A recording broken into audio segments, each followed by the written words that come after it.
Friends, இன்றைக்கி நம்ம பார்க்க போகிற ரெசிபி என்னென்னு பார்த்தீங்கன்னா வாழைப்பூ வச்சு தான் வாழைப்பூ பிரியாணி தான் செய்ய போகிறோம். அது தொட்டுக்க சிம்பிளாக ஒரு ரைத்தாவும் சிப்ஸை வச்சு சாப்பிட்லாம். வாங்க இந்த ஹெல்த்தியான ஒன் பார்ட் ரெசிபி எப்படி செய்யலான்னு பார்க்கலாம். ஃப்ரெண்ட்ஸ், இன்றைக்கி நம்ம செய்ய போகிற ரெசிபிக்கு அடுப்பு பற்ற வச்சுக்கலாம். குக்கர் வச்சுருக்கோம். எண்ணெய் ஊற்றிக்கலாம். ஒரு ஸ்பூன் நெய் போட்டுக்கலாம். இப்போ ஸ்பைசஸ்லாம் போட்டுக்கலாம். பட்டை, லவங்கம், ஏலக்காய், ஒரு ஸ்பூன் சோம்பு, 2 பிரிஞ்சி இலை போட்டுக்கலாம். ஒரு பெரிய வெங்காயம் 2 ஸ்லைஸாக மெல்லிஸாக கட் பண்ணியிருக்கேன் போட்டுக்கலாம். 4 பச்சை மிளகாய் போட்டுக்கலாம். இஞ்சி பூண்டு பேஸ்ட்டு ஒரு ஸ்பூன் போட்டுக்கலாம். இப்போ இதை நல்லா வதக்கிக்கலாம். தக்காளி ஒரு பெரிய சைஸில் 3 தக்காளி அரிஞ்சிருக்கா போட்டுக்கலாம். இதையும் வதக்கிக்கலாம். மஞ்சத்தூள் ஒரு 1/4 ஸ்பூன் போட்டுக்கலாம். வீட்டுக்குள்ள யூஸ் பண்ணுறோம் இல்லையா குழம்பு மிளகாய் தூள், அது ஒன்று போட்டுக்கலாம். சப்போஸ் உங்கள்கிட்ட இல்லைன்னா மிளகாத்தூள் 1 ஸ்பூனும் தனியாத்தூள் 1 ஸ்பூனும் போட்டுக்கலாம். இப்போ இதை வதக்கிக்கலாம்.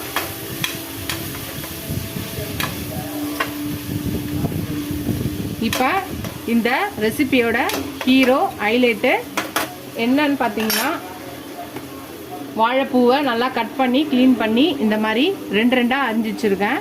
ஒரு வாழை இந்த இதுவை 2 கட் பண்ணி வச்சுருக்கேன். அதை போட்டுக்கலாம். இதையும் நல்லா மிக்ஸ் பண்ணிக்கலாம்.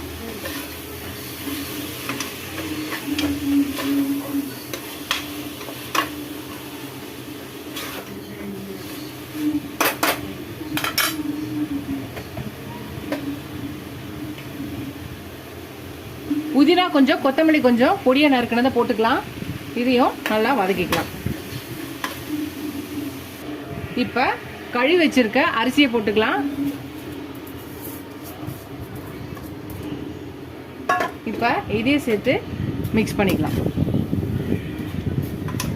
எப்பயுமே நம்ம தண்ணி ஊற்றுறதுக்கு முன்னாடி, இன்றைக்கி செய்ய போகிற ரெசிபி பார்த்தீங்கன்னா வாழைப்பூ பிரியாணி. அதனால் இந்த பிரியாணி ரெசிபினாலே தண்ணி ஊற்றுறதுக்கு முன்னாடி அரிசியை போட்டு எல்லாத்தையும் ஒரு கலக்கிட்டு தண்ணி ஊற்றும் போது சாதம் பலன்னு குலையாமல் வரும்.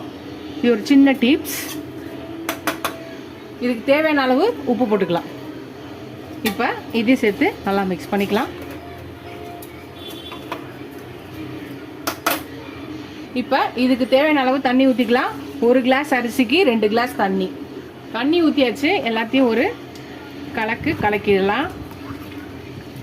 உப்பு செக் பண்ணிக்கோங்க. உப்பு கொஞ்சம் தூக்கலாக இருக்கணும். அப்போ தான் அரிசி சாதம் அந்த பிரியாணி வரும்போது கரெக்டான பதத்தில் இருக்கும். கம்மியாக இருந்துச்சுன்னா பிரியாணியில் உப்பு கம்மியாக இருக்கும்.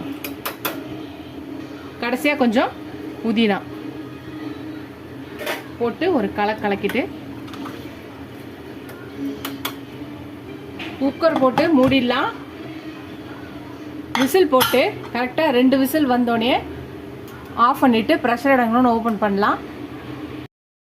ஃப்ரெண்ட்ஸ், நம்ம வாழைப்பூ பிரியாணி செஞ்சோம் இல்லையா, ரெடி ஆகிடுச்சு பாருங்கள். எல்லாத்தையும் நல்லா கொஞ்சம் மிக்ஸ் பண்ணிக்கலாம். அவ்வளோதான் ஃப்ரெண்ட்ஸ், நம்மளோட வாழைப்பூ பிரியாணி ரெடி ஆகிடுச்சு பாருங்கள். நீங்களும் எப்பயும் ஒரே மாதிரி செய்யாமல் ஒரு ஹெல்த்தியான பிரியாணி செய்யுங்க. வாழைப்பூவில் நம்ம வடை செய்வோம், புட்டு செய்வோம், பொரியல் செய்வோம், சில பேர் கூட்டு கூட செய்வோம். முறையாக நம்ம வாழைப்பூ வச்சு ஒரு பிரியாணி செய்ய போகிறோம். செஞ்சு பார்த்துட்டு எப்படி இருக்குன்னு சொல்லுங்கள். அவள் தான் தொட்டுக்க நம்ம சிப்ஸோ ரைத்தாவோ வச்சு